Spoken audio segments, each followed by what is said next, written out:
Chegou a hora, né? Chegou a hora de falar, de contar, de finalizar todo esse ciclo. Eu enrolei pra caramba, aconteceu muita coisa desde lá, mas eu fiquei devendo um vídeo. E pra finalizar pelo menos essa parte que a gente fala sobre El Paso e sobre tudo que aconteceu lá e como foi minha visão, como foi meu sentimento, como foi tudo que aconteceu. Estou gravando esse vídeo mesmo que meses depois, pra fechar essa saga. E aí vocês vão acabar por entender um pouco porque eu demorei. Não que eu deva muitas explicações ou nada, mas vocês vão acabar entendendo porque eu enrolei e demorei pra estar lançando esse vídeo. Olá, RBD Maníaco! Olá, você que é curioso e só caiu neste canal. Sim, chegou essa hora. Vamos falar sobre o primeiro show que aconteceu em El Paso. Se você ainda não assistiu, eu fui pro primeiro show e tem 2 vídeos aqui que mostram chegando até lá, a saga de aeroporto, e eu lá, o dia do show, como que foi o antes, eu fui pra porta do hotel, tirei foto com o Christopher, e tem muita coisa que aconteceu. Se vocês quiserem assistir, vocês estão mais do que convidados. Esse vídeo é mais um encerramento dessa trilogia, desses vídeos contando como que foi vivenciar tudo isso. Mesmo que atrasado, eu estou aqui para contar para vocês e falar e tentar reviver o máximo de emoções. Como eu já expliquei em outros vídeos, lá em janeiro eu não tinha conseguido comprar os ingressos daqui de São Paulo, mas eu tinha conseguido comprar o ingresso para El Paso. Era um ingresso na arquibancada, que foi o único ingresso que estava disponível na época, e logo tudo esgotou. Sempre foi um sonho meu ir pro primeiro e pro último show do RBD, seja onde for, e eu consegui ir pro primeiro. Eu tinha dinheiro guardado pra esse momento. Então, assim, meus amigos, quem me conhece de mais tempo sabe que eu sempre tive um dinheiro guardado. Foi um dinheiro que eu ganhei aqui no YouTube falando de RBD, com vídeos de RBD. Então, esse dinheiro eu sempre deixei ele lá guardadinho, porque eu sabia, a gente sabia que esse momento um dia chegaria, e eu queria poder proporcionar isso pro Aguinaldo, pro Tico de 13, 14 anos. Então, esse é um adeus digno, esse é um reencontro com uma despedida digna, e nada mais valioso e merecido que eu poder estar no primeiro show. Então aí eu fui lá, comprei o ingresso, e aí eu tinha um ingresso e um sonho, não tinha passagem aérea, não tinha hotel, não tinha nada, não fazia ideia o que era El Paso, porque se você ainda não parou para procurar o que é El Paso é uma cidade relativamente pequena, se você for ver outras cidades dos Estados Unidos, e é uma cidade que fica no meio do deserto, entre o México e os Estados Unidos. Lá atrás, quando a RBD lançou essa agenda de shows, eles disseram que eles começariam pela porta de entrada dos mexicanos nos Estados Unidos, mas é como se fosse a primeira cidade entre os dois países e a porta de entrada do mexicano pro sonho americano. E aí eles fariam 50 shows, sei lá, muitos shows nos Estados Unidos, para depois vir para América Latina. É uma cidade que é literalmente no meio do deserto, não tem nada em volta, não existe voo direto do Brasil para lá, obviamente, e é longe, hein, pessoal, é longe. Então, com o passar dos meses eu fui me aprofundando, pesquisando. Isso eu comprei em janeiro, em março, ali quase abril, eu parcelei a passagem aérea, não tinha muitas opções. A opção mais barata que eu consegui foi saindo de São Paulo, Guarulhos, parando em Miami. De Miami ia para Dallas. Dallas eu finalmente pegava um avião para El Paso. Foi complicado, assim, foi bem longo. O primeiro voo foi péssimo.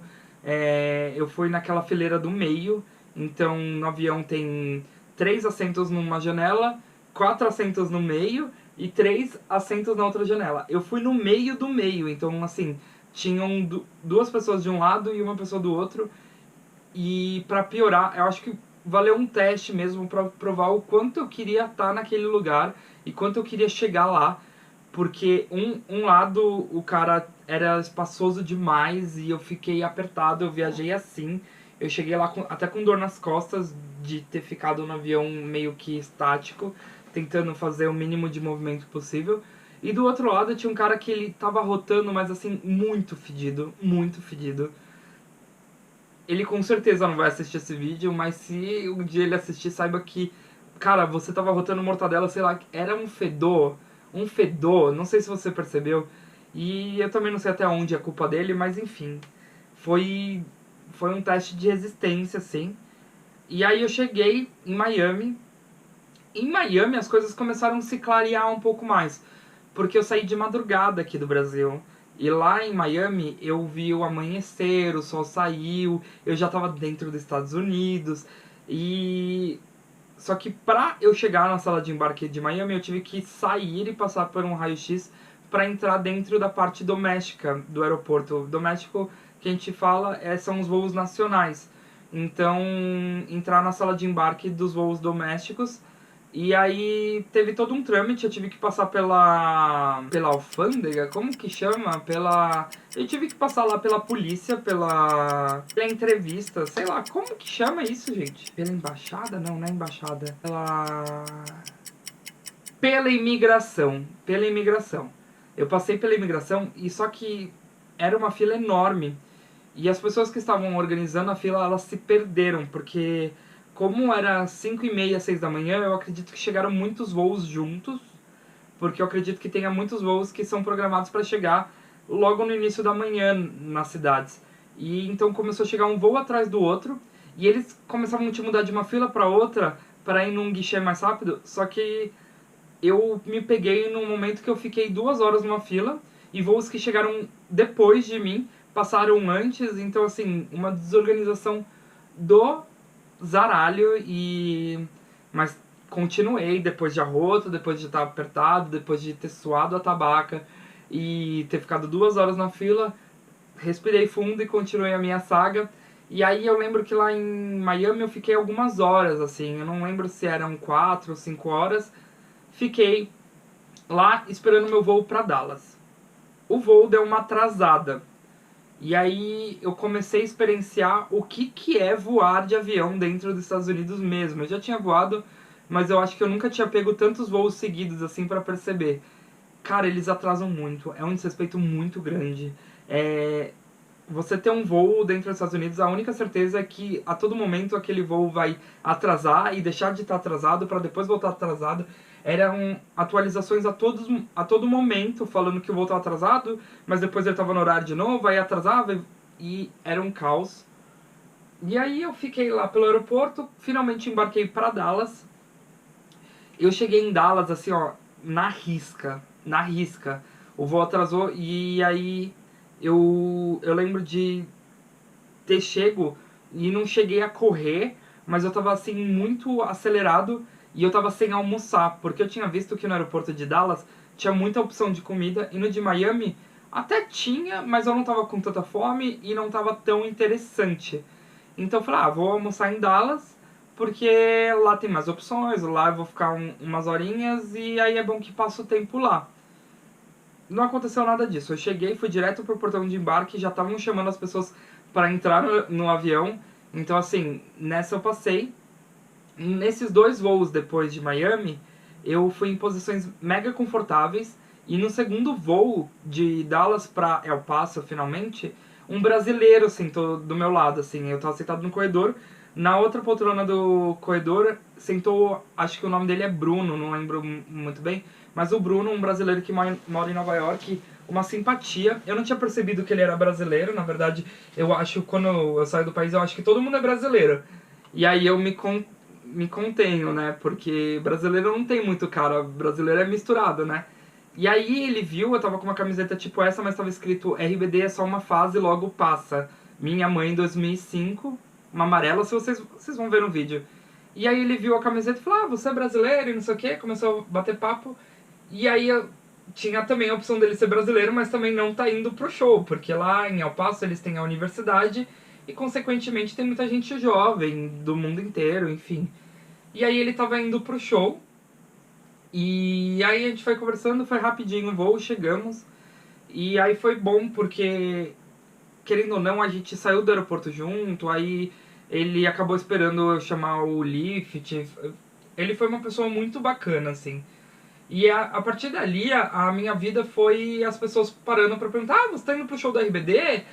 Você veio pro grande show? Porque a cidade, ela tem muita gente, assim, muita gente, eu acho que tem 100 e poucas mil pessoas de habitantes, mas eles pararam para receber esse evento e eles começaram a escutar sobre o que estava acontecendo. Então quando você pegava um Uber, um Lyft, eles meio que puxavam um assunto, sabe? Ah, você veio pro estádio, eles vão movimentar bastante, ah, que legal. E até eles acabavam não entendendo muito bem por que El Paso. Uma coisa que me pegou um pouco foi que eu cheguei a conversar com uns 2, 3 Ubers, uma era mulher e outros 2 homens, que eles conheciam o RBD porque eles eram mexicanos. Lá tem muito mexicano em El Paso. É mais fácil as pessoas falarem espanhol com você do que inglês. Por exemplo, se você entra numa loja, se você vai num shopping, as pessoas falam super bem espanhol lá. Eles conheciam o RBD, gostavam quando eram mais novos, mas eles não faziam ideia que o RBD estaria na cidade no dia seguinte. Aí eu cheguei, fui direto pro hotel, como vocês podem ver pro vídeo, jantei e tudo mais.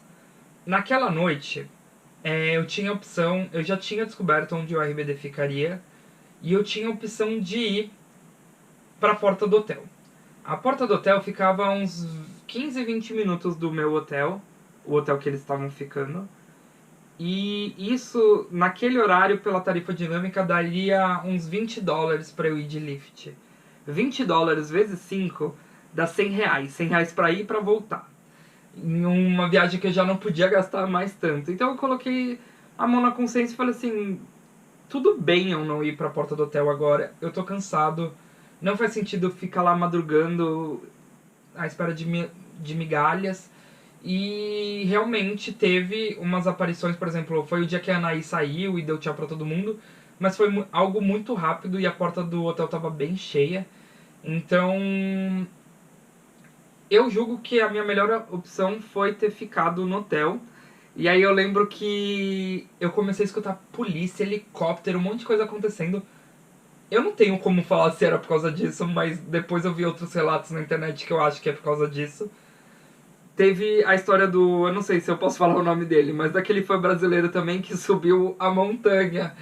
E o RBD saiu pra ensaiar na noite anterior do show. E ele viu tudo, ele viu a abertura, ele viu tudo, porque ele subiu uma montanha que tinha do lado do estádio. E aquilo virou meio que um caos, porque chamaram a polícia. E eu escutava as sirenes passando pelo meu hotel, indo em direção ao estádio. É a polícia? A polícia! Tchau, a polícia! Meu Deus! Ai! Como é que eu saio dessa live? E aí, sabe quando você tá no meio da confusão, mas você não tá no meio da confusão? Tipo, tava tudo acontecendo ao meu redor, mas eu tava dentro do quarto de hotel. E naquele momento, pra mim era importante eu descansar, porque meu plano no dia seguinte, que foi o que eu fiz, era levantar, tomar café da manhã, comprar um powerbank, comprar uma água, alguns snacks e ir pra porta do hotel. Eu fiquei, né, na verdade, na porta do hotel até mais ou menos a hora do almoço. Eu almoçaria e ia pro show. Chegaria antes no show e tudo mais. Então, fiz tudo isso, fui. Não, fora o detalhe que logo na manhã do show eu tive um piriri, gente. Eu tive uma dor de barriga. E aí eu não sei se eu comi alguma coisa no aeroporto que me fez mal. Eu não sei se era nervosismo. Eu não sei. Eu passei muito mal. Eu tive que voltar pro quarto uma hora, assim. Eu fui tomar café. E aí eu ia direto do café. E eu tive que voltar pro quarto por conta dessa dor de barriga. E eu falando, não é possível que eu vou ter dor de barriga logo hoje. Eu tenho 364 dias no ano. Justo nesse eu vou ter que ter dor de barriga. Mas aí passou, assim, foi só um episódio isolado. E aí eu peguei o lift pra ir pra porta do hotel. Eu devo ter chegado lá umas 9h30, não lembro muito bem que horário que era. E já tinha gente na porta. Toda hora tinha movimentação de gente. Então se vocês verem na internet, tem muita coisa que vocês viram nessas páginas do RBD, que vocês viram no Twitter, que eram conteúdos que eu produzi no sentido de saiu as roupas pro show, acabou de acontecer isso, porque eu tava lá na porta do hotel e começou a chegar outros brasileiros lá, eu vi seus stories e vim aqui e tudo mais. E inclusive conheci brasileiros maravilhosos lá na porta do hotel. É muito bom encontrar outros fãs brasileiros lá fora, porque todos foram muito acolhedores e a energia que a gente tava, gente, foi surreal, parecia que era uma família mesmo, assim, a gente nunca tinha se visto, alguns se conheciam, mas tipo curta data, sabe? Se conhecer um pouco antes de ir pro show. E o respeito, o carinho, o companheirismo que todo mundo teve, assim, foi muito mágico.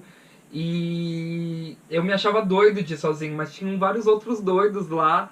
E isso me deixa com o coração muito quente até hoje, sabe?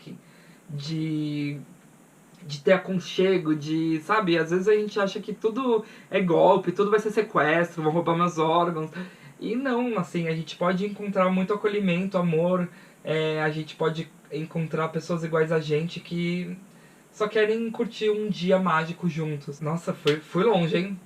Enfim, aí eu fiquei lá na porta do hotel, pipipi, popopó, entra roupa, entra segurança, sai segurança, sai o Guilhermo. Aí sai a porra do Guilhermo lá, e aí vai eu seguir a porra do Guilhermo pra ver o que o Guilhermo vai fazer. Porque eu não fui pra porta do hotel querendo tirar foto com nenhum deles. Eu queria ver. Eu queria estar aqui, assim, ó, sabe? Que passasse um deles e eu tivesse de novo muito próximo deles. Mesmo que à noite eu sabia que eu ia viver isso, mas eu queria ter, tipo, pelo menos a oportunidade, sei lá, de dar um oi, alguma coisa. E eu já tava em El Paso, eu ia fazer o quê em El Paso, 10 horas da manhã, no dia do show da RBD, sabe? Não tinha nada pra fazer naquele lugar. E aí eu fiquei lá, e aí eu fui seguir a porra do Guilhermo. Quando ele virou assim a esquina, umas meninas brasileiras que eu fui encontrar depois no show, mas no final do dia, elas deram uns presentes pra Anaí, pra ele entregar, e começaram a puxar um papo com ele. Foi aí que uma menina falou assim pra um segurança que tava... Não era um segurança, era um mensageiro que tava acompanhando o Guilhermo com um quadro. Ele tava com uma luva segurando um quadro. E eu caguei, que eu vou ler um texto que tá no quadro? E a menina falou assim, é verdade isso? Eu acho que ela falou em espanhol, ela não era brasileira. Aí ele, é verdade, o RBD acabou de ganhar, não sei o quê. Aí eu falei, posso tirar uma foto? E tirei uma foto, porque eu tava mais preocupado com a porra do Guilhermo. E aí, depois que o Guilhermo saiu... Gente, será que eu posso falar mal dele? Eu achei ele mega antipático, um cara de nojo. Ele tratou super bem as meninas, não posso falar nisso. Mas assim, o cara tava prestes a realizar o sonho de muita gente. Primeiro show da RBD, em El Paso, tudo esgotado. E com uma cara, sabe, com uma atitude assim... Não gostei, tô no meu direito de não gostar. Eu acho que, bom, enfim... Pra esse vídeo não sair do ar e eu ser processado, meu advogado mandou uma mensagem aqui, eu vou seguir calado. E aí eu tirei uma foto, e aí quando eu dei zoom depois pra ler, foi decretado pelo prefeito de El Paso naquele dia que todo 25 de agosto seria o chamado RBD Day. Isso é uma maneira da cidade agradecer o RBD pela movimentação na economia, por ter colocado o El Paso nos olhares de vários países, de várias pessoas. E realmente, a gente não faz ideia, mas muita gente que estava em El Paso era estrangeiro. Tinham pessoas da cidade lá, mas veio muita gente do México, veio muita gente do Brasil, veio muita gente de outros países para aquele momento. Então, querendo ou não, para a cidade é muito benéfico para o turismo da cidade, são pessoas falando sobre isso. Então, antes de ir pra lá, eu procurava El Paso no YouTube, eu não achava nenhum conteúdo brasileiro. Agora vai ter, que se você tá indo pra El Paso em breve, provavelmente você caiu no meu vídeo. Porque agora vai ter eu falando em português sobre El Paso. Então, acaba colocando a cidade no radar de muitas pessoas, assim, conhecer uma opção. E apesar de El Paso ser uma cidade que não tem muito o que fazer, é uma cidade muito... linda, é uma cidade, assim, não é a beleza que a gente está acostumado aqui no Brasil. É uma cidade mais cinzenta por conta do clima. Cinzenta não, mais bege, sabe? Mais araiosa, assim. Então, por conta do clima, por conta do deserto, enfim. Mas eu vi vistas maravilhosas, eu tive contato com pessoas receptivas, hospitaleiras maravilhosas. E então, assim, El Paso ganhou muitos pontos no meu critério. Não que eu pretenda voltar tão cedo pra lá, eu acho que nem pretendo voltar pra lá, a não ser que o RBD... Não, pelo amor de Deus. Enfim, já tô enrolando. E aí eu postei nas redes sociais e aí eu vi que muitas pessoas noticiaram e usaram a minha foto. E tá tudo bem. Ele não tava lá pra ser exclusivo nem nada, ou receber créditos de tudo, mas eu fiquei feliz que pelo menos as pessoas repercutiram aquilo e eu vi que tudo que eu tava fazendo tava ganhando uma magnitude enorme. Naquele momento já tinha tipo umas 14 mil pessoas assistindo meu stories, assim. Então saiu de um controle enorme, assim, as pessoas mandando mensagem, perguntando, pedindo. E depois a gente fala um pouco disso porque rolou até umas situações meio chatas. E aí rolou isso, aí o Guilhermo saiu, voltou, ficou desfilando. Vimos o Paco, passou... Quem mais passou? O Tovar, o marido da Maitê, acho que passou. Passaram algumas pessoas, assim, por ali. E aí a gente descobriu que o Christopher tava lá dentro do hotel, tomando um café, alguma coisa, porque tinham brasileiros dentro desse hotel. E eles conseguiram tirar fotos lá dentro do hotel, dentro do lobby, ali na área comum do hotel. A gente tava do lado de fora. Eu não me sentia à vontade de entrar no hotel, eu não me sentia à vontade de pedir pros brasileiros que estavam lá pra entrar também, acho que era mega invasivo. E eu falei, cara, se eles tiverem que passar aqui, vai ter que ser, vão passar e eu vou conversar com algum deles. Talvez uma das partes mais mágicas dessa viagem, que quem me acompanhou com certeza viu, tava eu e 2 brasileiros, 2 pessoas incríveis, fofíssimas, maravilhosas. Tava eu e esses 2 brasileiros, que a gente se conheceu ali, na porta do hotel. Eles tinham acabado de chegar, eles estavam meio também se situando. E aí a gente tava conversando, trocando ideia, rindo. Tinha uma outra brasileira lá mais espivetada, mais doidinha, que ela meteu o louco, entrou lá pra tomar um drink e tentar tirar foto com o Christopher. Eu acho que ela não conseguiu, eu não tenho essa memória. Eu acho que ela acabou não conseguindo. Ela entrou, conseguiu ver ele, mas não conseguiu a foto. E aí começou a me dar no saco de ficar lá, porque nada acontecia. Toda hora saía a segurança pedindo pra não ter problemas. E teve uma hora que uma segurança, uma policial saiu e falou assim: gente, eu vou colocar esses unifilas, sabe aqueles divisores, aquelas fitas, aqui, e eu espero que a gente não tenha os problemas que tivemos ontem. Posso contar com vocês? Aí todo mundo, pode, não, fica tranquilo. E aí começava a se formar um corredor. Mas não saía nunca ninguém. Não passava ninguém, sabe? Tipo, eu nem sei que horas eles foram sair. Eu acho que isso foi já bem pertinho da hora do show. E aí isso começou a me dar no saco, porque começou a chegar perto da hora do almoço, começou a ficar muito quente, já não tinha mais sombra. E aí eu pensava assim, não me adianta eu me espatifar aqui agora, sendo que a parte mais importante dessa viagem é o show à noite.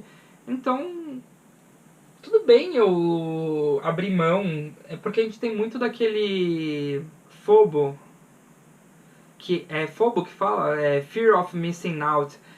FOBO é uma sigla que explica que é o medo de estar perdendo algo. Então, naquela hora, eu acho que eu fui muito sóbrio, eu acho. Eu tive muito pés no chão, que tudo bem se acontecesse alguma coisa a partir daquele momento. E que eu não precisava me desgastar ao máximo, porque eu poderia só perder o meu tempo. E provavelmente eu só teria perdido o meu tempo mesmo. Mas o destino, ele é muito bom, ele é muito justo. Deus, cara, é incrível como quando é pra acontecer, acontece. Eu estava com uma camiseta, que eu mandei fazer essas camisetas. Eu tava com uma camiseta que eu fiz uma arte do Rebelde, depois eu tiro uma foto e tento colocar no vídeo. E eu virei pros brasileiros na porta do hotel e falei assim: meninos, eu vou dar uma relaxada, eu vou ir almoçar, eu vou tentar carregar meu celular, sentar um pouco. Eu acho que não vai passar muito disso daqui. E aí eu não sei se eu acabei desanimando os brasileiros quando eu falei isso. Tipo, não sei se eu acabei dando um estalo de, tipo, verdade, talvez nada aconteça e a gente só tá perdendo tempo aqui. E aí os brasileiros falaram assim, eu vou almoçar também, vamos almoçar todo mundo junto, né? Então eu falei, beleza, se vocês quiserem, vamos almoçar. Então a gente começou, eu lembro da gente na esquina do hotel, abrindo o celular e pesquisando lugares pra almoçar. E aí eu não achava, e aí um dos meninos falou assim, gente, a gente tá na frente do hotel, o hotel tem um restaurante. Eu acho que a gente pode tentar entrar lá pra ver se vale a pena. Às vezes aqui vale a pena, às vezes não é caro e tudo mais. Aí eu falei, não estamos fazendo nada, vamos entrar.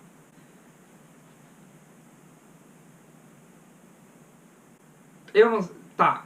Vou contar como aconteceu e depois eu conto por que aconteceu. A gente entrou no restaurante, os garçons receberam a gente muito bem. A gente viu uma brasileira sentada com um presente. Eu não sabia que era pro Christopher, mas a gente viu uma brasileira sentada ali. E eu não sabia que era um presente pro Christopher. Achei que era alguém do hotel, alguém que ia ter algum encontro. E aí eles levaram a gente pra uma mesa no fundo. E aí eu sentei na mesa e eu tava aqui, ó. Pipipi, pipipi, pipipi, pipipi. E eu percebi que os meninos, eles estavam, tipo, calados, quietos, se olhando. E aí, sabe quando você fala, tipo, gente... E aí eles falaram, você não... Olha, tipo, olha ali, né? E aí quando eu olhei pra mesa do lado, o Christopher tava sentado lá. Então, assim, o Christopher ainda estava no restaurante. Ele deve ter ficado bem 1h30, 2 horas ali. Então, a gente não sabe. Ele tava tomando um café e tava conversando, um papo, e fluía. E aí a gente fingiu demência e ficamos ali. Naquele momento, eu acho que eu não conseguia mais dialogar com os meninos. Eu fiquei tão nervoso, assim, de ele estar tão próximo. Eu liguei pra uma amiga, mostrei... eu tentei, tipo, não constranger ele. E aí, a todo momento passava assim na minha cabeça. Se ele levantar, corre atrás. Se ele levantar, corre atrás. E uma hora ele levantou e eu não tive coragem de ir atrás. E ele foi no banheiro. Eu acho que foi a hora que eu mais tive medo em toda essa viagem. Foi o medo dele não voltar pra mesa. Ele voltou depois de um tempo e sentou de novo na mesa. E aí chegou a nossa comida e tal. Não sei se... E aí a gente continuou seguindo o baile. Eu quero deixar claro que a gente foi muito bem atendido naquele restaurante. O pessoal que trabalhava lá, eles atenderam a gente muito bem. Eles foram muito legais com a gente. Como todo mundo em El Paso, assim, eu não fui maltratado em momento nenhum, assim, em todos os lugares que eu fui, todo mundo super simpático, super conversador, enfim. E aí, aquela menina que tava sentada, que depois eu fui conhecer mesmo ela pessoalmente e tal, a gente até se segue hoje no Instagram, ela veio pra mesa entregar alguma coisa pro Christopher, falar com ele e tirar uma foto. E aí eu olhei pros meninos e falei assim, ó, eu não sei vocês, mas agora é a hora, eu tô indo. Porque eu pensei, pode ser que depois que as meninas tirem foto com ele, que eu não consiga, que ele, tipo, se feche ou que ele saia daqui pra não tirar mais fotos. E aí eu grudei nele e foi. E eu não sei muito bem, eu tava tão nervoso que eu acho que eu não conseguia nem me relacionar com as pessoas em volta de mim, sabe? Eu acho que eu tava fechado no meu mundo de tipo, caralho, eu tô conhecendo o Christopher. De tipo, eu tô falando com ele, eu vou tirar uma foto com ele. E me deu uma vontade de chorar, assim, mas tão grande, mas tão grande. E eu acho que eu até cheguei a chorar, mas eu sei que depois, assim, eu chorei mesmo, pra valer, sabe? E ao mesmo tempo era uma sensação de alívio, uma felicidade. Eu não sei. Eu queria que todo mundo pudesse sentir 10 minutinhos daquilo, assim. Eu já tinha tirado foto com o Christian. Foi muito mágico. Mas eu acho que quando eu tirei foto com o Christian aqui em São Paulo, eu já sabia que eu ia tirar foto com ele.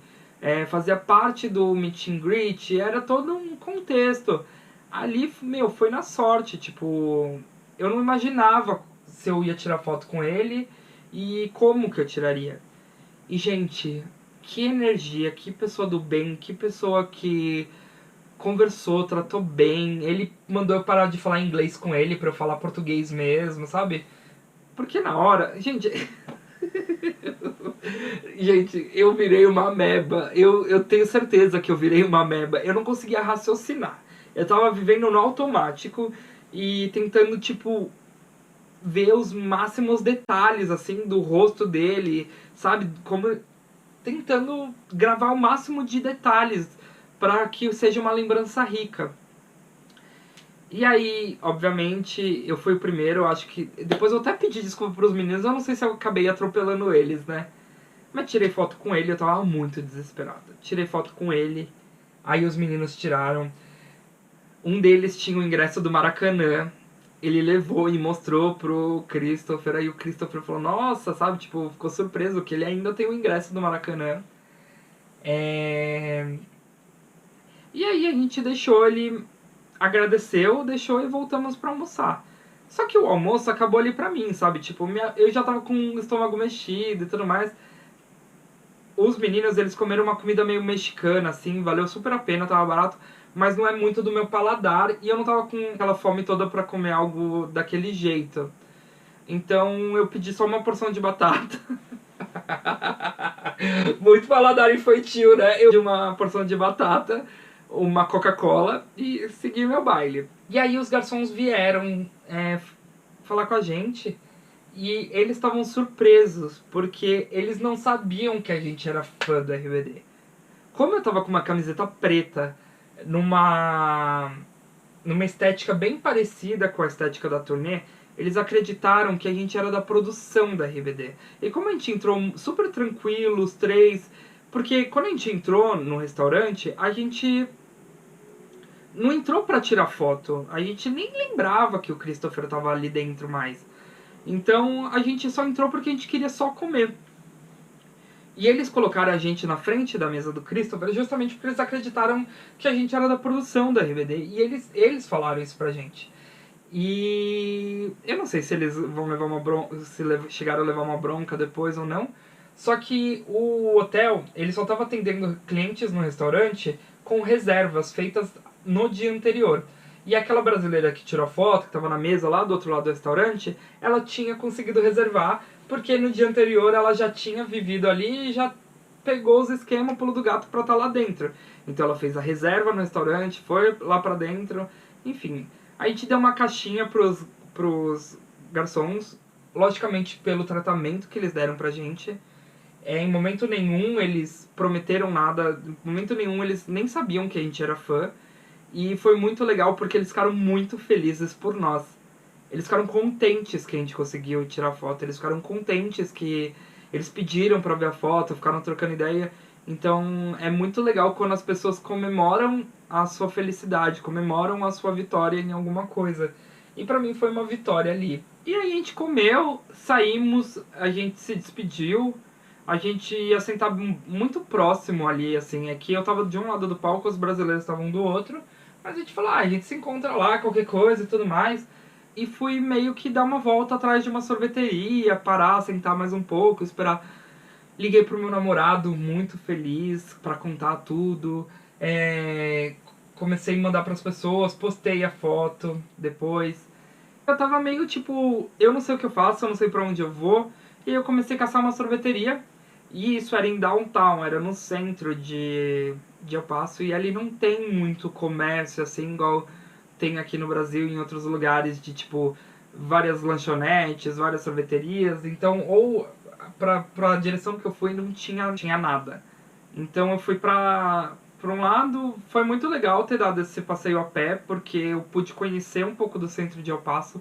Tava um calor do caralho, e aí começou a cair uma garoinha leve, refrescante.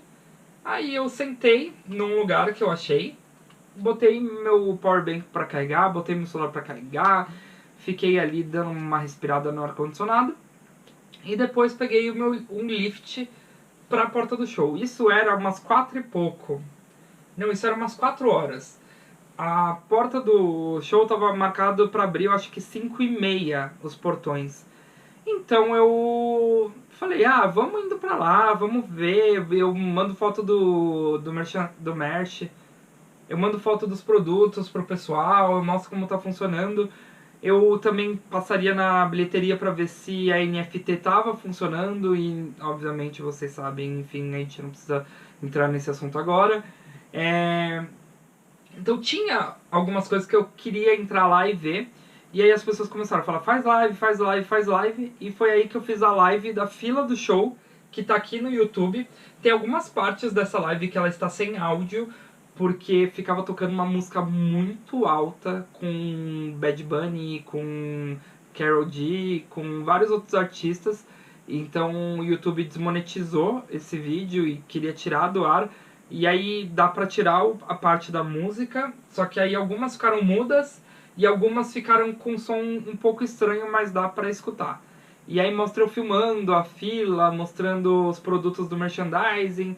Eu devo ter ficado uma meia hora, 40 minutos ao vivo com o pessoal. E enquanto isso, o meu Instagram aqui, ó, tava inviável, eu tive que desativar as notificações do Instagram, porque até hoje tá meio inviável de lidar com ele, assim. Aí eu decidi desligar, tomar um Gatorade, me recompor, fui pra fila. Abriu, eu não sei se eu fui o primeiro brasileiro a entrar, eu não sei de nada, eu sei que eu entrei, e aí eu coloquei a pulseira, e eu lembro que o meu vídeo da pulseira, colocando a pulseira, a mulher perguntando, tipo, ah, é só você? Eu falando, eu estou solo, sabe, tipo... Esse vídeo rodou a internet num grau, que as pessoas, tem algumas pessoas que eu conheço até brincam comigo. Estou solo. Ok, gracias. Pessoal, tem pulseira que pisca pelo jeito, hein? Porque saiu em tudo quanto é lugar, e esse vídeo, obviamente, que sem créditos, mas foda-se. E aí eu abri uma live, que foi uma live bem curta, que também tá aqui no YouTube. Porque que eu fiz? Eu peguei a pulseira que pisca, peguei 2 águas enormes. Porque que eu pensei? Ah, eles vão me dar garrafinha. Não, eles me deram um copo de água assim, tipo aquele do McDonald's, aquele copo com tampa e canudo. Aí eu falei, ah, deixa um debaixo da cadeira, né, pra durante o show. Porque minha ideia não era tipo chegar lá na frente do palco e não sair mais. E aí eu abri uma live pra mostrar eu entrando pro pessoal, entrando no estádio. E aí eu descobri que pra descer pra pista não é qualquer um que desce. Você tinha que ter uma outra pulseirinha. Então toca eu voltar pra conseguir a pulseirinha lá na porta pra poder entrar e pipipi, pegar mais fila. E aí eu desliguei essa live, eu acho que ela tem tipo 6 minutos a live de eu entrando e mostrando a primeira visão do palco. E aí eu volto, pego a pulseira e aí eu abro uma live, só que dessa vez eu acho que eu abro no Instagram. Eu até tenho essas lives, eu até tive uma ideia legal agora, de baixar essas lives e pôr aqui no YouTube, né? Vai que... Se bem que agora todo mundo vai viver isso no Brasil, mas enfim, eu acho que por motivos documentais eu posso deixar disponível aqui no YouTube. Finalmente lá na pista, comecei a me situar. A posição dos lugares, assim, tava bem confusa, a numeração era ao contrário, enfim. Do meu lado só tinha brasileiro. Tinha o Lucas do meu lado e do outro lado tinha outras 2 meninas que eu não sei o nome delas, mas que foram os amores. Elas chegaram já com o show começado. Foi uma confusão, porque a segurança queria que elas tivessem a pulseira e elas estavam sem a pulseira. E aí elas mostravam no celular que aquele era o assento delas, mas a segurança falava que não. Fez as coitadas ir lá buscar a pulseira pra voltar, enfim, maior confusão. E eu lá no show, e eu fiquei muito perto, muito perto. Gente, foi surreal de perto. E... Ó, tô até arrepiado. É uma experiência, assim, que... Poder viver isso... Poder viver isso em calma, com espaço, com conforto, sabe? Sem estar espremido e tá tão perto depois de tanto tempo. Eu não sei, é uma coisa que literalmente eu vou levar pro resto da minha vida. É uma coisa que eu esperei por muito tempo. Quem me conhece muito sabe que eu queria muito por isso e, tipo... Se hoje eu não fosse nos shows do Brasil, eu já seria uma pessoa muito realizada. Por algum motivo, como vocês perceberam, as lives elas não estão durando nos estádios. Porque, obviamente, as internets ficam sobrecarregadas. E eu vi que algumas pessoas não conseguiram fazer uma live tão contínua igual eu fiz no começo do show. E tinha, tipo, papo de 40 mil pessoas assistindo a minha live. As pessoas acham que eu tava tendo controle do que eu tava fazendo, eu não tinha controle nenhum.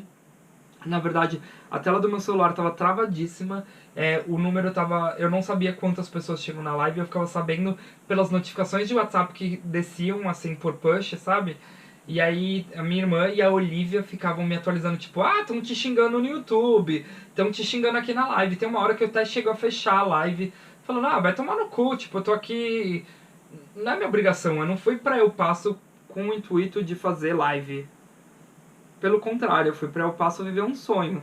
A live era, se desse, se eu pudesse, eu faria. Eu não prometi. Se você voltar lá no vídeo lá atrás, eu falei, gente, na medida que der, se der, eu já tava imaginando que a internet ia ficar ruim, a gente faz uma live. Caso contrário, gente, depois a gente conta, a gente posta os vídeos, enfim.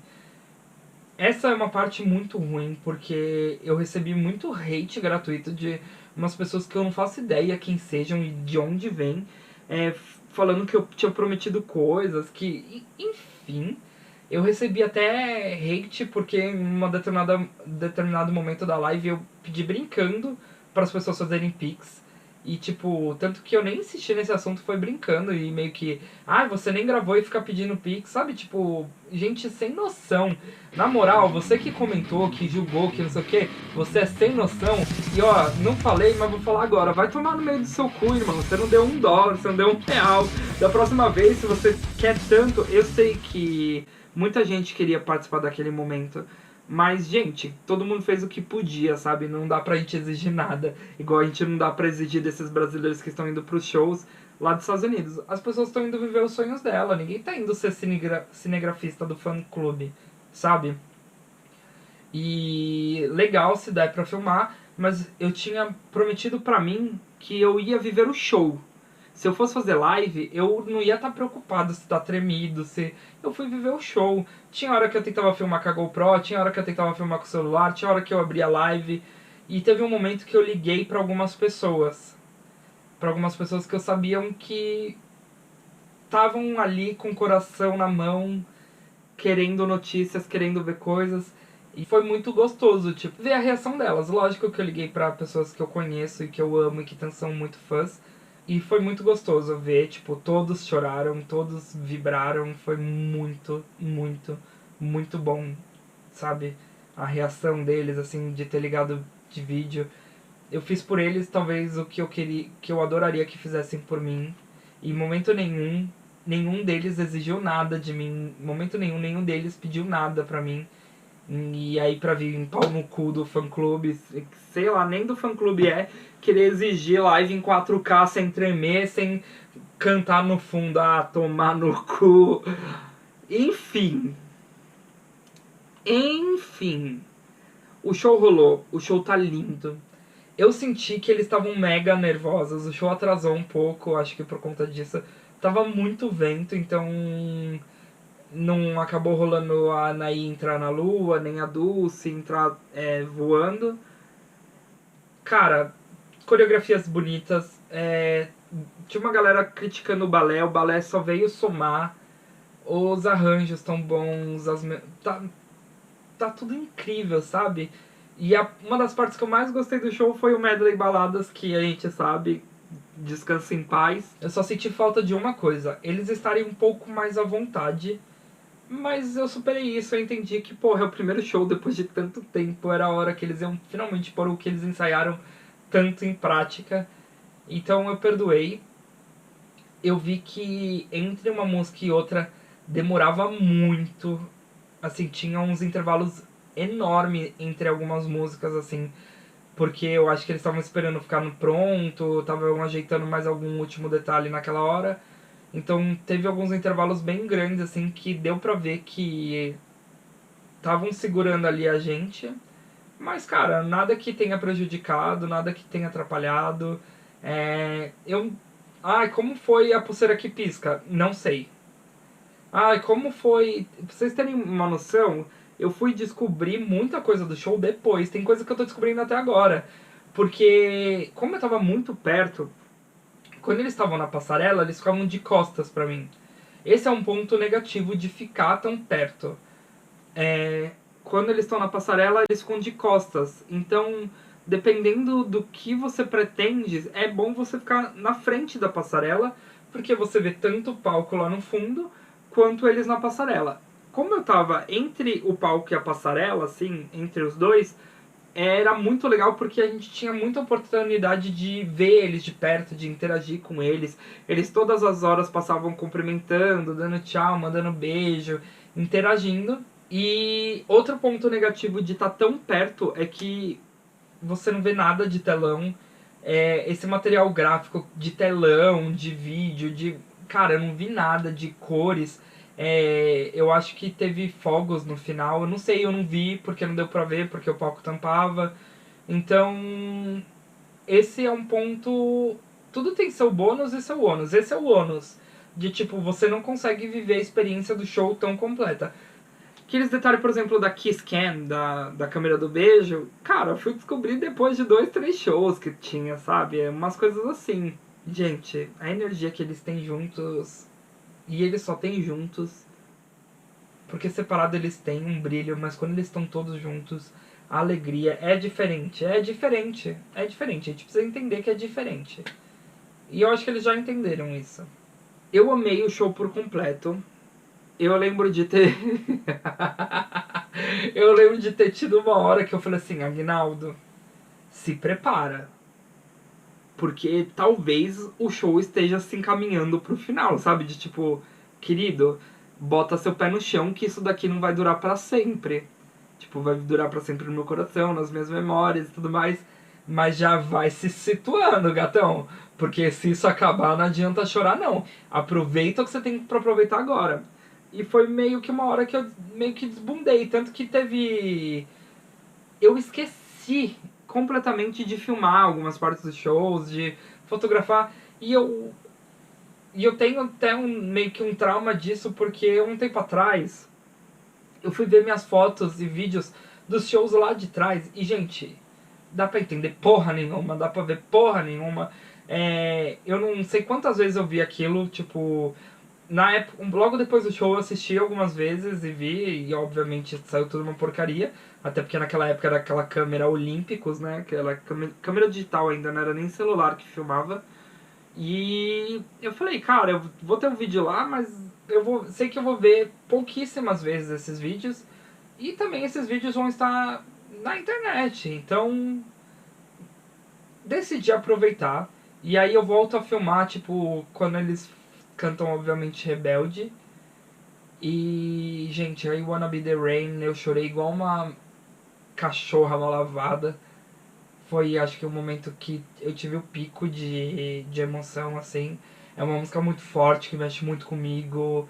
Eu gosto muito do Christian, então... Empezar desde terceiro também mexeu bastante comigo, mas não ao ponto de chorar, sabe? Foi uma música que me trouxe uma energia também surreal, porque me traz lembranças, e o show acabou. E junto com o show acabou todas as minhas esperanças de ser uma pessoa livre, e de ser uma pessoa que voltaria pra casa, porque não é uma exclusividade do Brasil. Virou um caos a porta do estádio. Uma coisa é a gente chamar um Uber e não ter Uber em São Paulo, que depois de algum tempo se normaliza. São Paulo é uma cidade que funciona 24 horas por dia, que tem tudo. Tem balada acontecendo, tem um monte de coisa acontecendo pela cidade. É o Passo não, gente. É o Passo não. Saiu aquela massa e não tinha Uber, e tava um trânsito lascado. Mesmo se a gente conseguisse um Lyft, um Uber, alguma coisa, não ia dar certo, porque não tinha como chamar. E aí a única solução, saída, era começar a andar. E aí eu saí com um brasileiro que estava sentado do meu lado, e com outro brasileiro, e eu falei, gente, vamos indo, e a gente vai tentando chamar. E aí meu celular começou a acabar a bateria. Eu comecei a ficar com o cu na mão, porque assim, eu tô em outro país, eu preciso chegar no meu hotel, não dá pra ir andando pro meu hotel, tipo, eu levaria 1h30, e eu tava destruído pra ir pro hotel, andando.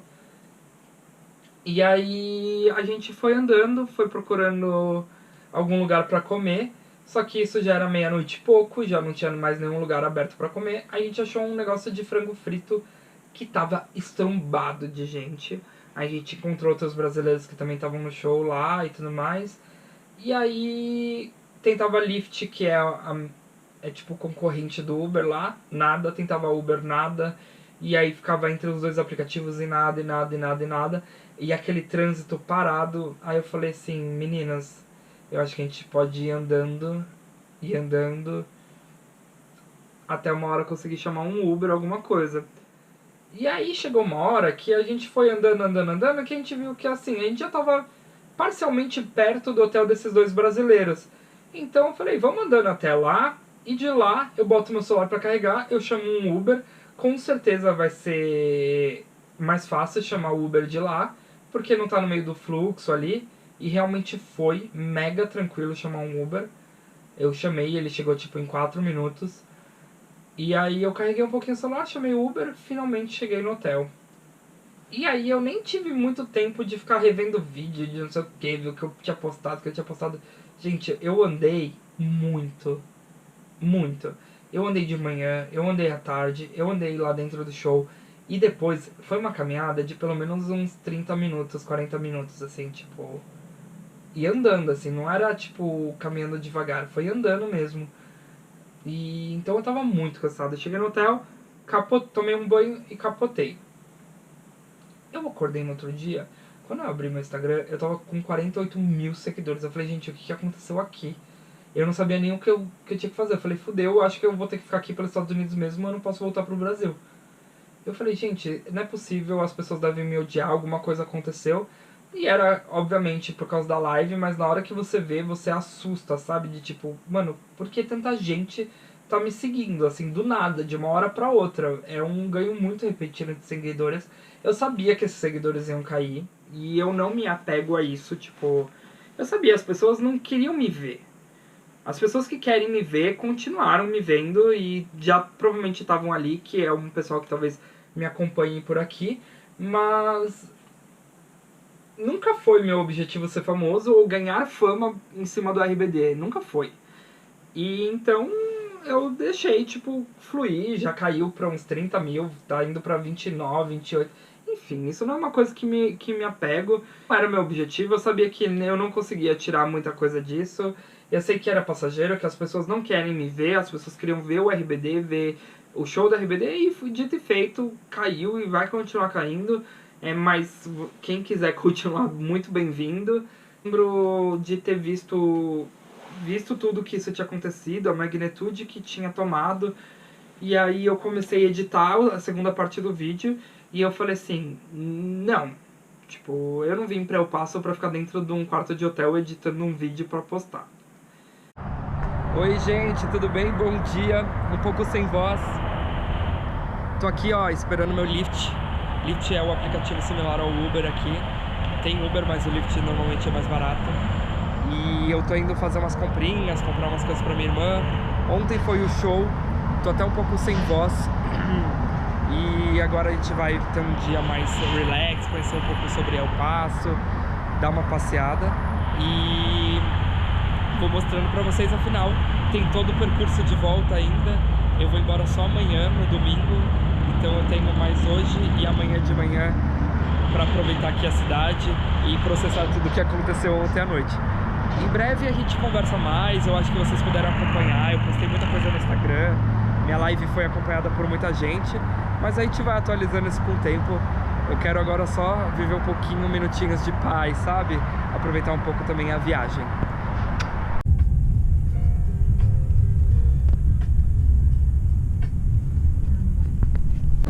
Olha só quem tá de novo debaixo do sol. Eu mesmo, o próprio, o famoso pega-sol. Já tô de novo derretendo no deserto. Eu tô saindo daqui. Aqui é um shopping. Eu vim aqui comprar um negócio pra minha irmã, que ela tem que valorizar muito, porque eu tô carregando igual um tonto. Esse negócio não tinha sacola na Apple. Como não tem sacola na Apple? Mas beleza. Aí agora eu tô atravessando, porque do outro lado tem um outro shopping. E eu tô muito afim de comer Shake Shacks, que é uma lanchonete, uma hamburgueria que tem. E eu pesquisei e tem ali do outro lado. Então eu tô indo lá. E aí, vamos ver como vai ser. né? Nossa, tá um calor da desgrama. Eu diria que hoje tá mais calor do que ontem. Ainda bem que ontem não tava todo esse calor de hoje, porque se ontem já foi difícil, imagina debaixo desse sol que tá fazendo. É muito ruim porque aqui os Estados Unidos ele foi projetado para carros, né? Você pode ver que aqui eles são tudo para carro. Você não tem muito onde andar na calçada e tudo mais. Até tem, mas não é igual no Brasil que tem calçada em todo lugar. Por exemplo, do lado de lá não tem calçada, mas do lado de cá tem. E aí você tem que ficar se matando pra saber onde que você tem que ir andando. Tipo, não é muito intuitivo assim. Apertei o botão, ele fala wait, espere, caralho. E aí você wait nessa porra desse sol. Não é você que tá no sol, né, o cara que fala wait?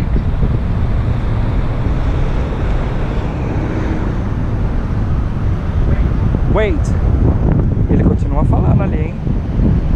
Continua falando. Quando eu morei em San Diego, eu descobri que ele fala, e esses toques são para pessoas que são cegas ou deficientes. Então, para auxiliar. E eu também descobri que se você atravessa a rua sem apertar o botão para atravessar a rua, o seguro pode descobrir e não te pagar caso você seja atropelado. E agora eu vim aqui na Five Guys, que é uma lanchonete bem gostosa, é a que eu mais gosto aqui dos Estados Unidos. E aí aqui eu acho legal que eles têm amendoim que você pode pegar à vontade pra ir comendo, porque se eu não me engano eles fritam a batata, as coisas, no óleo de amendoim. Aí por isso eles têm um amendoim aqui, acho que é pra fazer esse link. Aí depois eu vou mostrar, aqui você compra o refil, e aí é uma máquina que você escolhe 100 sabores de coisa, sucos, refrigerantes. E aí você consegue pegar o refil só clicando nela assim. Não é igual aquela do Burger King do Brasil, ela é touch assim, é bem legal. Ó a máquina que eu falei. Você vem, põe seu copo, aí você pode escolher, tem várias opções. Tem baixa caloria, livre de cafeína, tem sucos, aí tem um Pura Coke Studios. Aí eu venho aqui, escolho Coca-Cola normal. E aí ó, você põe aqui, aperta aqui e sai lá igual mágico.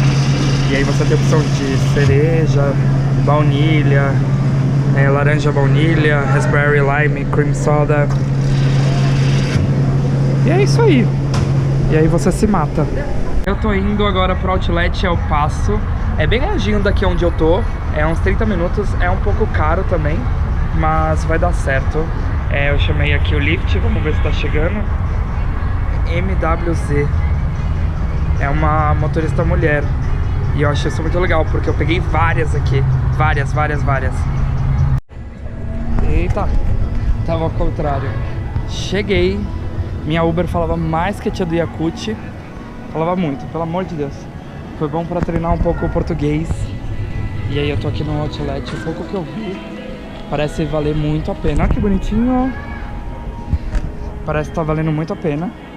Eu já tô indo pra onde é meu interesse maior, que se chama Adidas e H&M, né?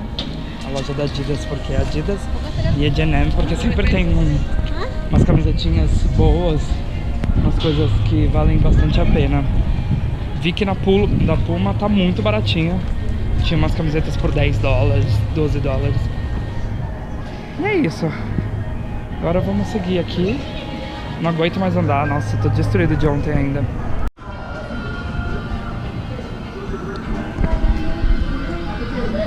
Pausa pra carregar o celular e tomar uma limonadinha bem gostosa. Deu de Outlet pra mim. Puta que pariu. Tá muito quente, tá muito calor. Mas deu pra comprar umas coisinhas, ó. Tá tudo numa sacola. E aí é isso aí. Gastamos os dólares que faltavam. Agora eu tô aqui esperando um Uber, porque é longe para um caralho, um senhor zaralho. E agora eu tô esperando o meu Uberzinho pra me levar de volta pro hotel. Meu pé tá o caco, tá o osso. Não sei se vai dar pra ver essa vista maravilhosa que tem aqui dessa montanha. Eu tô entre a divisa de 3 estados, né? o estado mexicano, o estado do Texas e o estado do New Mexico. Pelo menos foi isso que a motorista do Uber que me trouxe disse, né? E eu caí nessa fique, se for fique, né? Senão eu tô repassando. É assim que nasce uma fake news. Eu não confirmei a informação, mas eu acreditei nela, né? Ela mora aqui, afinal.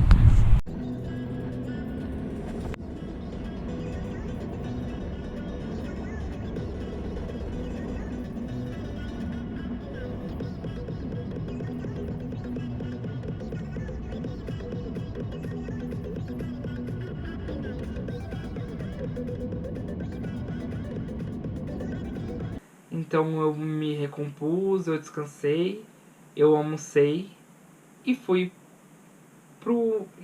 fazer o que um brasileiro melhor faz, que é ir comprar fora do país. Então fui pro Outlet, não valeu muito a pena, mas foi muito legal ter ido pro Outlet, porque ele era tipo a 40 minutos de onde eu tava, e ele era numa parte muito mais isolada da cidade, assim, e deu pra conhecer muito mais a cidade. E aí eu fiquei lá, e as pessoas me cobrando de vídeo, de não sei o que, de não sei o que. E aí eu dei um get over, foda-se.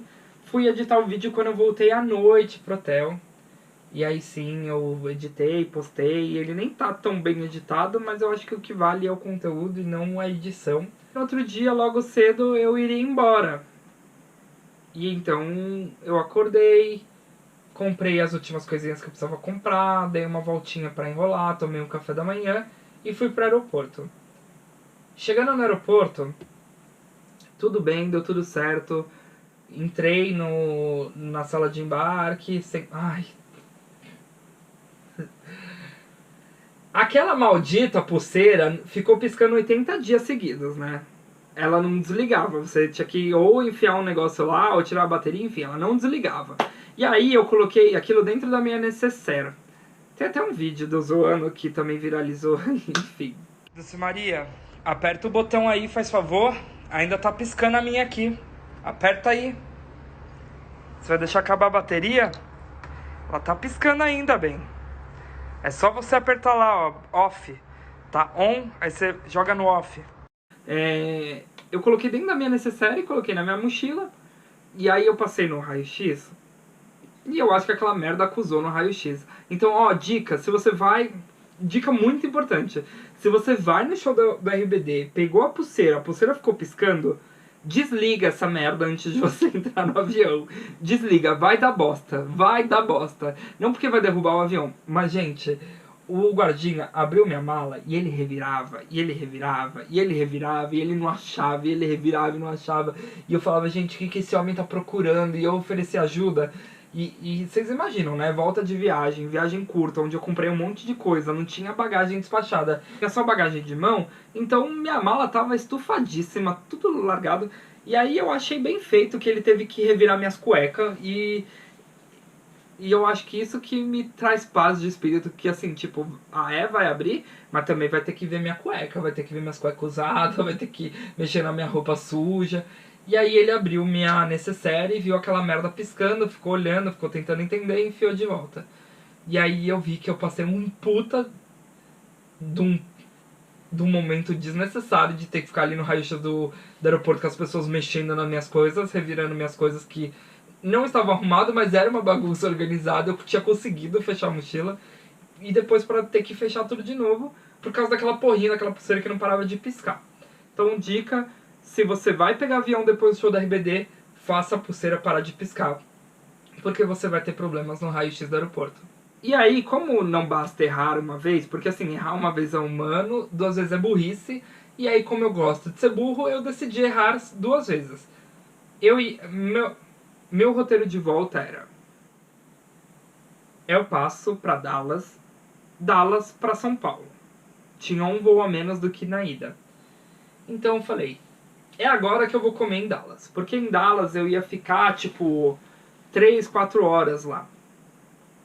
E no aeroporto de El Paso, gente, não tinha nada. Tinha um Starbucks e um restaurante que não parecia estar servindo muita coisa naquele dia, não.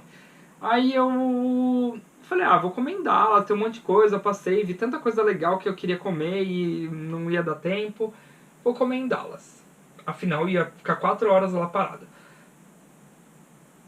Pegamos, chegou o avião, mudou o portão de embarque. Aí fui pro outro portão de embarque. Aí entramos no avião, sentei na minha poltroninha, sentei bonitinho ali pra viajar. O avião começou a demorar. E demorou, e demorou. Eu devo ter ficado 1 hora dentro do avião ali esperando algo acontecer. Eis que aquela voz que ninguém entende porra nenhuma. Eu não entendo nem em português o que o piloto fala. Imagina em inglês. E aí eu vi os americanos assim, tipo... Ah, mas tipo... E agora, né? E eu falei, fodeu, né? Tomei no cu, fodeu. Fizeram a gente desembarcar do avião pra depois embarcar de novo. Porque estava tendo uma tempestade. Até aquele momento que eu sabia era isso. Estava rolando uma tempestade. E o aeroporto de Dallas não estavam recebendo aviões, então eles não iriam decolar até que eles tivessem a certeza que eles poderiam pousar. Porque de El Paso para Dallas não é uma distância tão grande assim, é tipo 1 hora, 1 hora e 20. Então eles preferiam não decolar do que chegar lá e não conseguir pousar. E ter que ficar no ar ou ter que voltar para um outro aeroporto.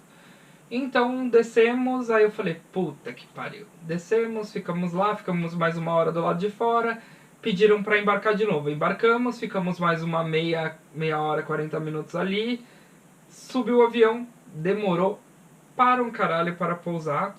Ou seja, eu cheguei em Dallas e eu tinha perdido o meu voo.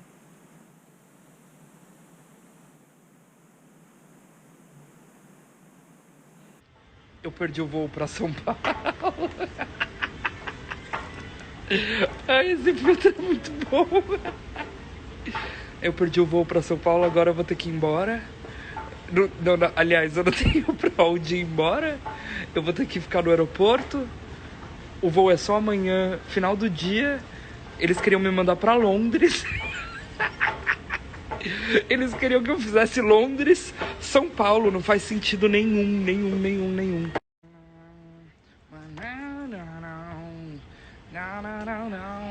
Esse é um vídeo em memória de Agnaldo Fagundes, que perdeu seu voo para São Paulo, Brasil, e vai passar a noite no aeroporto de Dallas. Eu tinha perdido meu voo de volta pro Brasil. E aí soma tudo aquilo, sabe? Aquele cansaço da viagem, soma tipo, porra, eu só queria estar em casa. Eu ia trabalhar no dia seguinte. Eu ia chegar em São Paulo, já ia direto pro trabalho. Sabe, tipo, todos os meus planos foram por água abaixo. E aí, eu fui, obviamente, procurar o balcão da companhia pra entender o que a gente poderia fazer. Cheguei no balcão da companhia, e aí eu descobri que tava tendo um tornado, um furacão ali na Flórida. E as rotas que passam ali por Miami, inclusive as rotas que vão pro Brasil, estavam sem funcionar, porque tava rolando um furacão. Como que você passa com um avião no meio do furacão?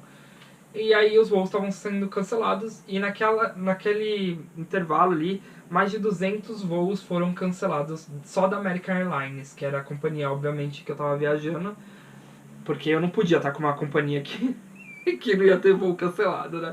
Mas enfim, aí eles me sugeriram o quê? Eles falaram assim, ó, você pode pegar um avião daqui 30 minutos que vai pra Londres. De Londres você vai direto pra São Paulo, porque aí não vai passar pelo furacão. Aí eu fiz as contas e eu falei, não faz muito sentido eu ir pra Londres pra depois ir pra São Paulo. Se eu tivesse de férias, eu juro por Deus, se eu tivesse de férias e tivesse dinheiro, eu tinha falado, beleza, vou conhecer a Terra da Rainha. Sabe, tipo, tô fazendo nada, você tá fazendo alguma coisa? Eu não tô fazendo nada. Quando se ganha uma passagem pra Londres assim, sabe, do nada?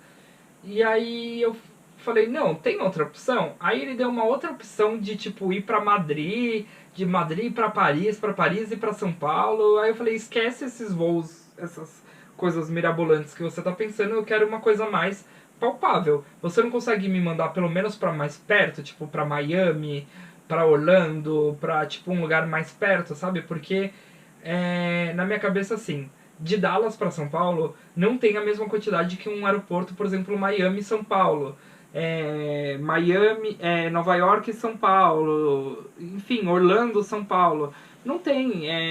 Dallas, apesar de ser um aeroporto enorme, são poucas opções direto para São Paulo. Aí ele me deu duas opções. Uma era ir para Nova York e de Nova York ir direto para São Paulo. A outra opção era dormir em Dallas e o voo sairia no final da tarde do outro dia. Aí eu fui fazer as contas, né? E aí, se eu fizesse as contas, não valia a pena, porque eu só ia ficar dentro de avião. Eu falei, eu prefiro ficar aqui sentadinho no aeroporto, onde eu posso levantar, onde eu posso fazer cocô, onde eu posso comer alguma coisa. Comida de avião é horroroso, eu não corro o risco de perder outros voos, porque tem essa, né? Tipo, eu poderia ir pra Londres, o avião atrasar e perder mais um voo. Então, eu falei, não, eu vou ficar aqui, prefiro ficar aqui. E aí, mesmo que eu tenha que dormir no chão do aeroporto e me virar aqui, eu prefiro ficar do que ir e ganhar, tipo, 40 minutos, uma hora. Tipo, eu chegaria coisas de poucos minutos antes no Brasil, sabe? Então eu falei, eu prefiro ficar aqui no conforto, ter a opção de conseguir dormir em algum lugar, comer uma comida decente, tomar um banho, enfim. E aí eu falei, então, já que vocês cancelaram meu voo, que vocês não tem voo e tudo mais, qual hotel que vocês vão me mandar, né? E aí ele falou, não, a gente não vai te mandar pra lugar nenhum, porque quando o cancelamento de qualquer voo é feito por um fenômeno natural, você não tem direito a nada, porque a companhia não tem culpa naquilo, e realmente faz sentido, mas eu tomei grandíssimo no cu. E aí eu falei assim, então beleza. Respirei fundo, segui em frente e falei, em último caso, eu vou achar um cantinho aqui no aeroporto para dormir. Depois disso eu fui jantar, porque eu não tinha almoçado, eu fui respirar, aí eu criei um grupo com a minha família e com meu namorado escrito Repatriação do Tico. Que já estava virando uma crise diplomática entre Brasil e Estados Unidos. Gente, nossa, que desespero, que sufoco que eu passei. Agora eu tô lembrando. Comi um McDonald's, porque era a única coisa que ainda estava aberta no aeroporto. E procurei um lugar, sentei, respirei, avisei minha chefe que eu não ia conseguir trabalhar no dia seguinte. Uma fofa super entendeu e tudo mais.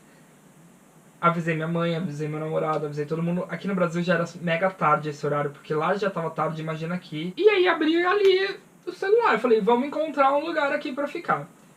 Como tinham cancelados muitos outros voos, não tinha lugar nenhum pra se ficar perto do aeroporto de Dallas. Tava tudo esgotado. E tinha, tipo, só suítes muito caras. E eu falei, gente, o que adianta eu passar uma noite numa suíte dessa e ficar endividado pro resto da minha vida? Porque era papo de $1.000, $2.000 à noite, uma pessoa, sabe? Coisa surreal. E aí, existiam hotéis em Dallas com vagas, mas eram hotéis a mais de 1 hora de distância do aeroporto. E aí aquele negócio que eu falei sobre ir pra porta do hotel quando eu tava em El Paso, o hotel da RBD. Quando você abre um Uber, quando você chama um Uber em dólar, aparece lá $30, $40, parece que é pouco, mas quando você converte, quem converte não se diverte, é muita coisa. E aí eu comecei a fazer as contas, tipo, eu vou ter que pagar um hotel longe pra caralho, aí eu vou pagar um Uber ida e volta, vou ter que pagar a alimentação, então assim, na conta assim ia dar mais de R$2.000 brincando, e assim, era um dinheiro que eu não tinha, assim, conseguiria me endividar, cartão de crédito, enfim, pedir ajuda pra outras pessoas, mas não fazia sentido, tipo, e pra mim era muito mais seguro eu já estar ali perto do aeroporto. Eu já tava dentro da sala de embarque, eu tava num lugar seguro, num lugar salvo.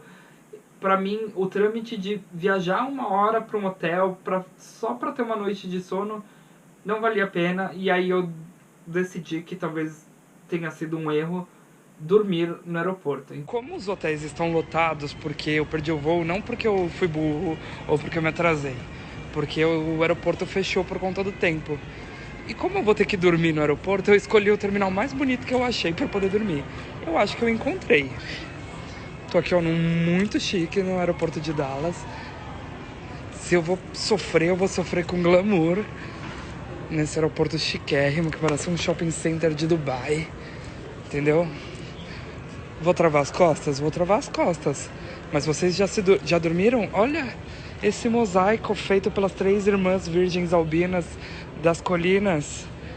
Então eu passei a noite em 2 poltronas que eu juntei em frente a uma sala VIP.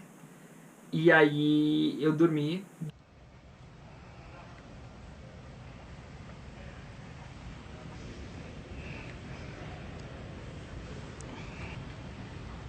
Melhor que isso, só um hotel 5 estrelas.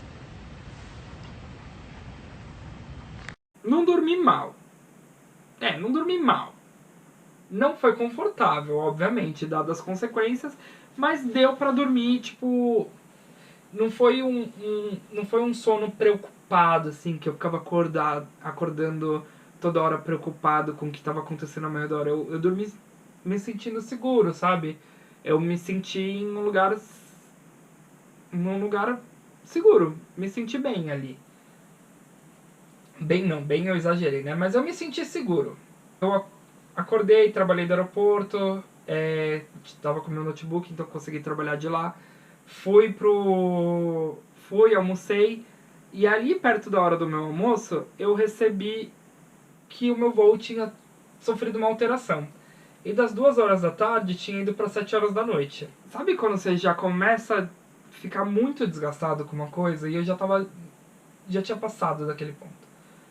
E aí eu decidi pagar uma sala VIP para poder tomar um banho, para poder comer em paz, para poder ficar por ali. E aí, graças a Deus, eu consegui entrar na sala VIP com a passagem antiga, porque a sala VIP ela só permite que você entre nela um determinado período de tempo antes do seu voo, pelo menos aquela que eu tava. Ela não deixa você entrar a qualquer momento nela. Tem que estar, tipo, faltando algumas horas pro seu voo. E aí eu consegui usar o ticket antigo pra ficar, tipo, a tarde inteira lá. Eles não conferiram se, tipo, meu voo tinha sofrido atraso ou foi remarcado. Tinham remarcado para 7 horas da noite. E aí, quando eu tava lá dentro da sala de embarque, remarcaram para as 8, 8h20, 8h30, 8h40. E aí ficou nisso. Quando deu umas 6h30, 7 horas, eu falei, bom, vou sair da sala de embarque e vou em direção ao portão que era do outro lado do aeroporto. E assim, o aeroporto não é uma coisa pequena lá, é muito grande a ponto de você pegar um mini metrô para circular entre os terminais. Então eu falei, vou indo. Gente, Lady Murphy, eu pisei fora da sala de embarque, eu recebi que meu voo tinha sido remarcado para as 10 horas da manhã do dia seguinte. Então isso significava que eu ia dormir mais uma noite no aeroporto. E, gente, eu não sei dizer o desespero, eu não sei transformar em palavras esse sentimento de, tipo, você tá em outro país e não conseguir voltar para casa e tá, tipo, sofrendo... Porque não é uma coisa que eu não tô conseguindo voltar para casa porque eu não conseguia comprar passagem aérea. Eu tava com a passagem na minha mão, ela tava comprada, eles me davam falsas esperanças e depois eles tiravam isso de mim de uma maneira muito repentina. Então, assim, quando eu começava a fazer planos e começava a ter uma noção de quando eu estaria em casa, eles vinham de uma maneira repentina e tiravam isso de mim. E foi punk, assim, tipo, eu admiro eu ter passado por tudo isso bem lá, sabe, sem surtar. E aí eu lembro de... Naquele mesmo momento eu falei, eu vou de novo no balcão da companhia e agora eu não quero saber. Ou eles me mandam pro Brasil nesse exato momento, ou eles vão me pagar tudo. E eles não vão me pagar tudo daqui pra frente. Eles vão me reembolsar aquilo que eu gastei até agora. Eu liguei pra minha irmã. Tinham já outros brasileiros nesse momento. Já tinham aparecido os mais brasileiros, porque ia rolar o voo para São Paulo, na mesma situação que eu. Mas esses brasileiros, eles não tinham o mesmo tempo de aeroporto que eu tava. Foram brasileiros que foram chegando durante o dia. Então, eu era o que tava mais tempo ali, tipo, me fudendo, esperando por uma solução. E aí eu tava com a minha irmã no telefone porque eu falava assim, acha uma passagem pra mim, pelo amor de Deus. Tipo, acha uma passagem que faça aqui Tóquio, São Paulo, faça qualquer coisa pra outra companhia. Eu só quero não contar mais com a American Airlines, depois a gente bota eles na justiça, vê o que a gente faz, mas agora eu só quero sair daqui. E ali eu já tava, tipo, se me oferecessem novamente, tipo, Londres, São Paulo eu faria se eu me oferecesse qualquer coisa. Eu só queria sair de Dallas. Eu não queria passar mais uma noite em Dallas. Eu não queria passar mais uma noite no aeroporto em Dallas. E aí eu fiquei todo esse tempo com a minha irmã no telefone, esperando ser atendido, e chegou minha vez. Eu fui atendido por um anjo. Eu não sei outra definição que eu posso dar pra aquele cara. Era um anjo. Porque sabe quando você olha assim pra um balcão cheio de atendente e você fala assim, só aquele cara resolveria meu problema? Tipo, os outros só vão fazer o trabalho deles, tipo, não vão ter um atendimento excepcional. E ele foi super empático, super empático. Ele entendeu, ele pensou, ele se esforçou, ele fez ligações e aí ele me deu algumas opções. Ele me deu um voucher de comida e aí ele falou, independente do que você vai fazer, to esse voucher, sai daqui, faz o que você quiser com ele, se você quiser comer, beber, to um voucher de comida. E aí, dependendo das suas escolhas, a gente fala sobre hotel ou não. Então ele já falou que pagaria um hotel e um translado até o hotel pra mim. E aí ele começou a me dar algumas opções de voo. Então a gente foi conversando e eu falava assim, eu sei que você consegue alguma coisa, ver, e ele continuou procurando, procurando. E aí ele fez uma ligação pra Air Canada, que é uma outra companhia. E aí, eu não sei se ele comprou na hora, eu não sei como funciona, e foda-se também isso agora. Ele me mandou em um voo que saía em 10 minutos, tipo, eu tava no balcão, do balcão eu fui direto pra sala de eu fui direto pro portão de embarque. Era um voo da American Airlines que ia pra Argentina, Buenos Aires. E de Buenos Aires ele conseguiu uma passagem pela Air Canada, que é uma outra companhia, pra São Paulo. E aí, era assim, eu tinha a opção de ficar em Dallas, ter pego um hotel com tudo pago, hospedagem, comida, tudo pago, ou embarcar naquele momento um avião que estava confirmado saindo para Buenos Aires, para São Paulo, para Buenos Aires para depois pegar outro para São Paulo. Em Buenos Aires eu passei o dia lá, então assim, eu lembro que eu cheguei tipo 5 da manhã e o meu voo saía tipo 4 da tarde. Então eu fiz as contas, se eu esperasse lá em Dallas, ia dar praticamente o mesmo tempo do que eu ir para Buenos Aires para pegar um outro voo para São Paulo. Mas o que eu pensei, estando em Buenos Aires, eu tô do lado do Brasil. Do aeroporto de Buenos Aires deve sair voo para São Paulo, para Curitiba, para Rio de Janeiro toda hora.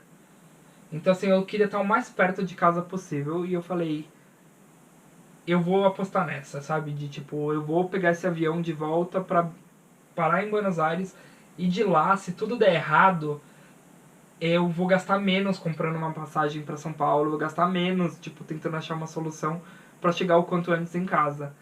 Falei pra ele, eu nunca estive em Buenos Aires, então vamos pra Buenos Aires, qualquer coisa eu vou tomar um vinho e comer um alfajor.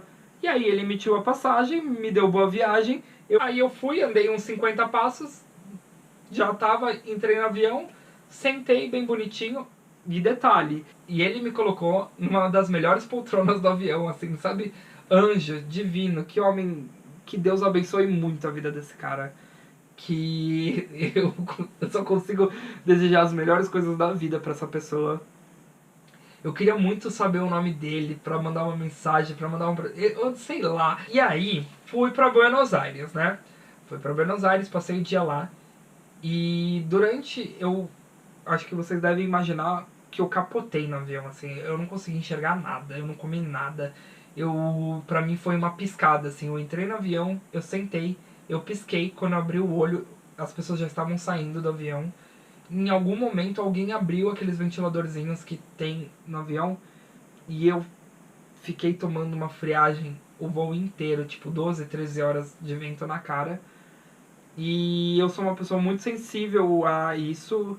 Quando eu tô na frente de um ventilador, eu já começo a sentir minha garganta pegar. Não sei se vocês, outras pessoas, também sentem assim. Eu só sei que eu sou muito sensível. E como eu tava muito cansado, muito desgastado, eu não consegui perceber que eu tava tomando aquela friagem e que eu tava ficando ruim. Eu cheguei em Buenos Aires, gente. Eu tinha a sensação que eu ia desmaiar a qualquer momento. Então, apesar de eu estar alimentado, apesar de eu estar hidratado, eu sentia que a qualquer momento eu ia desmaiar. E eu tinha uma tontura que era surreal. Era surreal a tontura que eu tava sentindo. Ao mesmo tempo eu tinha medo de isso me desencadear uma crise de ansiedade, um ataque de pânico. Apesar de eu não ter histórico, crise de ansiedade eu já tive, tipo, episódios muito espaçados, assim, tipo, não é uma coisa que é presente no meu dia a dia. E eu nunca tive crise de pânico, mas aquilo me dava um desespero. E aí eu comecei a ligar para as pessoas de vídeo, porque aquilo me distraía, aquilo me tirava daquele mal-estar que eu tava. Só que ao mesmo tempo, tipo, durante a ligação eu também senti umas tonturas. E aí eu não sei se era de sono, eu não sei se já era da doença que eu tive depois. Eu sei que eu tava muito mal. E eu torcia muito pra chegar um brasileiro ou chegar alguém pra puxar um papo comigo, assim. Eu pensava, gente, não é possível que eu tô indo pro Brasil e não tem um brasileiro nesse voo pra puxar um assunto comigo. Tipo, eu não consigo sair na rua sem ninguém puxar assunto comigo. Tipo, eu não consigo entrar numa fila e ninguém não puxar assunto comigo. Não é possível que naquele aeroporto ninguém queria falar qualquer merda, sabe? Tipo, ai, vai chover, sabe? Eu já tava bem mais tranquilo por já estar em Buenos Aires, mas eu tava muito desesperado pra ir embora, assim, e aquela sensação de desmaio, a tontura. Eu lembro que eu ficava em pé com o meu celular carregando, assim, num totem, e eu sentia como se o chão, como se eu estivesse num barco, sabe? E eu falei, mano, eu vou cair duro aqui, eu vou fazer o que da minha vida? Eu vou cair duro aqui, quem vai me socorrer? O que vai ser de mim? Graças a Deus deu tudo certo, assim, tipo, foram horas bem difíceis, que eu fiquei bem aterrorizado, assim, e ao mesmo tempo eu não queria preocupar minha mãe, eu não queria preocupar minha família, eu falava só que eu tava muito cansado, que eu não tava muito legal, obviamente era esperado, porque eu já tava 3 dias em aeroporto, né, então consegui embarcar na Air Canada. Foi um voo maravilhoso. Que companhia aérea maravilhosa. Tudo bem que eu não vi muita coisa. Eu entrei e eu dormi. E eu me forcei a dormir. Porque eu falei assim, nesse mal-estar que eu tô, eu não vou agonizando daqui a São Paulo. Eu vou dormir, porque dormir eu já tô dormindo e é isso aí, eu não vou sentir nada, eu não vou ver nada. E logicamente com o cansaço que eu tava não foi difícil.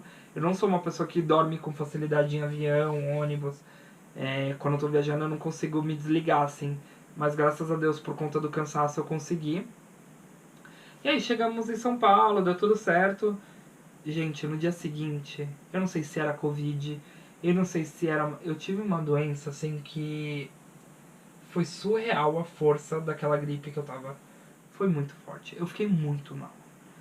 A minha imunidade, assim, foi de arrasta pra cima num grau, assim, que eu não sei como dizer. E ao mesmo tempo eu não podia mais faltar no trabalho. Eu fui no hospital, eu fiz um teste de Covid, deu negativo, mas eu não sei se esse negativo eu posso confiar. E foi bem na época que começou uma nova onda de casos. Depois disso, somatizou muitas coisas. As pessoas começaram a me atolar muito falando sobre isso. Eu entendo que as pessoas queiram falar sobre isso. Só que eu precisei voltar para minha vida, eu precisei trabalhar, eu precisei dar continuidade para aquilo que tinha pausado para poder viver esse sonho. E não dava para eu largar tudo e simplesmente viver disso, porque o YouTube ele não monetizou mais o meu canal, ele desmonetizou o canal, inclusive. Eu pude me inscrever novamente, porque a repercussão que os meus vídeos tiveram, o pico de inscritos que eu tive, tudo que eu tive aqui nesse canal, eu tinha a possibilidade de me inscrever de novo pro processo. Eles não me aprovaram, eles falaram que não segue as políticas da plataforma. Eu não encontrei nenhuma falha que eu não encontrei. Eu li, reli, pedi ajuda no suporte, mas eles simplesmente cagam na cara do pequeno criador de conteúdo. Então, assim, eu falei, cara, não adianta eu ficar me desgastando. Tipo, tem que ser no meu tempo. Tem que ser bom. Não dá pra ser forçado. Até porque eu não teria gravado tudo isso que eu gravei agora. Eu já devo estar falando, tipo, tudo bem que vai editado pra vocês. Mas eu já devo estar falando quase 1 hora aqui, com uma câmera, sozinho, num quarto. E se fosse forçado, não teria sido nem 10 minutos. Então, eu sei que muita gente nem tem mais interesse em ver esse vídeo. E tá tudo bem. Mas pra quem tem, aqui tá. ele finalmente chegou. Eu não sei o que eu posso trazer para esse canal. Mas fiquem à vontade para comentar, curtir e me contar se vocês acham que tem como produzir conteúdo, o que vocês gostariam de ver. E também, se não tem nada, só deixa aí uma mensagem. Se você acompanhou toda essa saga que eu tive, muito obrigado. Muito obrigado aos que entenderam, aos que mandaram mensagens carinhosas. Ao mesmo tempo que teve uns filha da puta aí que falaram merda, teve muita gente muito legal. É muito gostoso se sentir querido, é muito gostoso saber que a gente não conversa sozinho, apesar de ter muita gente que assiste os vídeos e não comenta, então comenta pra eu não me sentir mais sozinho neste lugar. E é isso, gente. Não deixe de se inscrever no canal. A partir de agora, a gente que fala sobre RBD, a gente que cria conteúdo sobre RBD, a gente vai precisar se reinventar. Então, eu não sei se a gente vai conseguir produzir tanto conteúdo assim, o que a gente vai conseguir produzir, mas o que eu puder, eu vou estar aqui. O que der pra fazer, eu vou fazer. Eu sempre faço isso. Eu falei tanto que acabou a bateria da câmera, ela esquentou, ela tá pegando fogo. Mas só queria pedir mais uma vez para vocês deixarem o curtir, vem comentar comigo qualquer coisa, se inscreve no canal. Gente, beijo, muito obrigado para quem me acompanhou até aqui. Vai ser um prazer se a gente puder continuar essas conversas que a gente tem. Beijão!